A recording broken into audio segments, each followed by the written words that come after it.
केदारनाथ मंदिर कैसे अस्तित्व में आया, इसके बारे में कई कहानियां हैं। इस मंदिर की नींव का सबसे पुराना उल्लेख नर और नारायण की तपस्या से संबंधित है। हिमालय के केदार श्रृंग पर भगवान विष्णु के अवतार महातपस्वी नर और नारायण ऋषि तपस्या करते थे। उनकी तपस्या से प्रसन्न होकर भगवान शिव ने उनकी इच्छा पूरी करने के लिए ज्योतिर्लिंग के रूप में यहाँ सदैव के लिए निवास करने का वर प्रदान किया। स्कंद पुराण के केदार खंड प्रथम भाग 40वां अध्याय के अनुसार युधिष्ठिर आदि पांडव गण ने गोत्र हत्या तथा गुरु हत्या के पाप से छूटने का उपाय श्री व्यास जी से पूछा। व्यास जी कहने लगे कि शास्त्र में इन पापों का प्रायश्चित नहीं है, बिना केदार खंड के जाए यह पाप नहीं छूट सकते, तुम लोग वहां जाओ।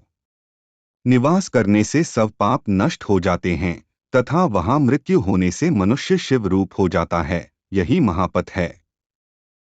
शास्त्रों के अनुसार यह माना जाता है कि कुरुक्षेत्र के महान युद्ध के बाद, जिसे महाभारत भी कहा जाता है, पांडवों ने भगवान शिव से अपने परिजनों की हत्या के पाप के लिए क्षमा मांगी।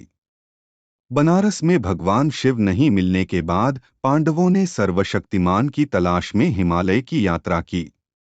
लेकिन भगवान क्रोधित थे और पांडवों को उनके परिजनों की हत्या के पाप के लिए माफ नहीं करना चाहते थे। इसलिए उन्होंने पांडव भाइयों से छिपने के लिए काशी छोड़ एक बैल का रूप धारण किया और गढ़वाल क्षेत्र में हिमालय में घूमते रहे। अंतत जब पांडवों ने उसे पहचान लिया तो उसने धरती में गोता लगाया, लेकिन किसी तरह भीम ने उसका कुबड़ पकड़ लिया।